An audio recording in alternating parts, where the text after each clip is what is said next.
मोदी सरकार द्वारा अनुच्छेद 370 हटाने के 4 साल बाद सुप्रीम कोर्ट ने ऐतिहासिक फैसला लेते हुए कहा कि अब इस पर चर्चा करना मुनासिब नहीं है।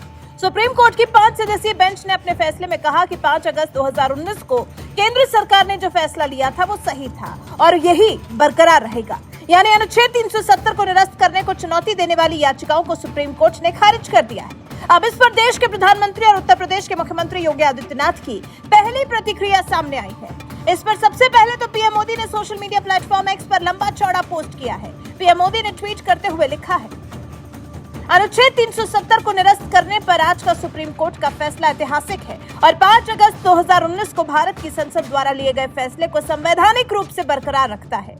ये जम्मू कश्मीर और लद्दाख में हमारी बहनों और भाइयों के लिए आशा, प्रगति और एकता की एक शानदार घोषणा है। कोर्ट ने अपने गहन ज्ञान से एकता के मूल सार को मजबूत किया है। सुप्रीम कोर्ट को हम भारतीय होने के नाते बाकी सबसे ऊपर प्रिय मानते हैं और संजोते हैं। आगे पीएम मोदी ने लिखा, मैं जम्मू कश्मीर और लद्दाख के लोगों को आश्वस्त करना चाहता हूं कि आपके सपनों को पूरा करने के लिए हमारी अटूट प्रतिबद्धता है।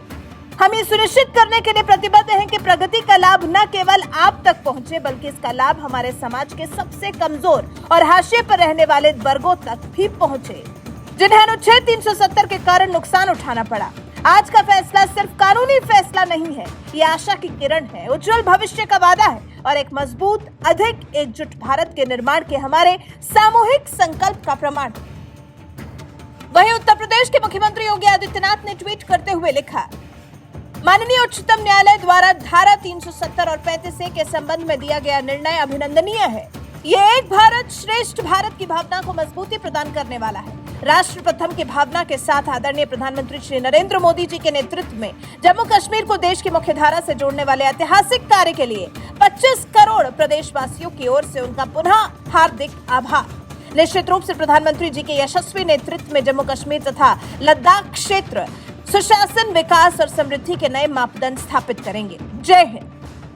लेकिन जहां एक तरफ बीजेपी खुश है तो वहीं दूसरी तरफ विपक्ष इस फैसले से निराश है। एआईएमआईएम प्रमुख असदुद्दीन ओवैसी ने सुप्रीम कोर्ट के फैसले पर नाराजगी जताई। उन्होंने कहा, हम इस फैसले से निराश हैं। अंत में आपको उनका बयान सुनाते हैं। आज जो फैसला आया हम उससे मुतमईन नहीं है और हमारा मानना यह है कि ये कॉन्स्टिट्यूशनल मेजॉरिटी जो लोग कह रहे हैं, अब कॉन्स्टिट्यूशनल मोरालिटी की आज जीत हुई है और मेजॉरिटी मोरालिटी की कामयाबी हुई है। इसमें कोई दो राय नहीं है कि कश्मीर हमेशा से भारत का एक अटूट हिस्सा रहा है। बट अटूट हिस्सा जब हम कहते हैं तो उसका जो रिलेशनशिप है यूनियन से, उसको तो आप डिनाई नहीं कर सकेंगे। और ये जो कॉन्स्टिट्यूशनल रिलेशनशिप कश्मीर से यूनियन का रहा है वो परमानेंट हुआ है। जो कॉन्स्टिट्यूंट असेंबली डिसॉल्व हुई है कश्मीर की।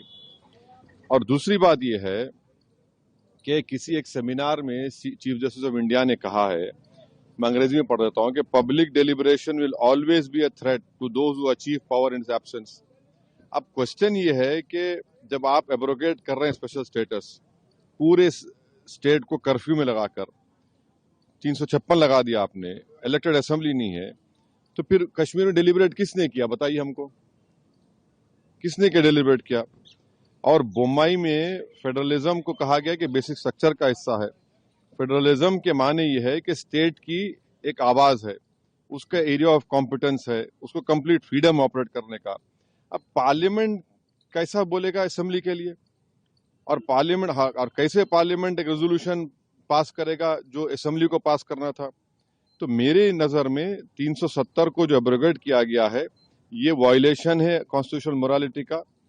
और जो एब्रोगेशन, बाइफर्केशन और डाउनग्रेडिंग हुआ है एक स्टेट के यूनियन टेरिटरी का, ये तो बहुत बड़ा धोखा हुआ है जो हमने कश्मीर के अवाम को वादा किया था। मैं पहले भी कहा हूं, आज भी कह रहा हूं कि अब ये तो लेजिटिमाइज हो चुका है कोर्ट से, तो कल बीजेपी को कोई नहीं रोक सकेगा चेन्नई, कोलकाता, हैदराबाद और मुंबई को यूटी बनाने के लिए। और इसका सबसे बड़ा नुकसान जो होगा आप देख लेना फ्यूचर में, डोगरास को होगा और लद्दाख के बुद्धिस्ट को होगा। वहां पर डेमोग्राफिक चेंज होगा। अभी से आप देख रहे हैं कि जम्मू में जितने राइस मिलें थी वो डोगरा के लोग हाथ से निकल गई। और लद्दाख में आप देखेंगे बहुत बड़े पैमाने पर बुद्धिस्ट लोग नाराज होंगे और वहां पर डेमोग्राफिक चेंज होगा।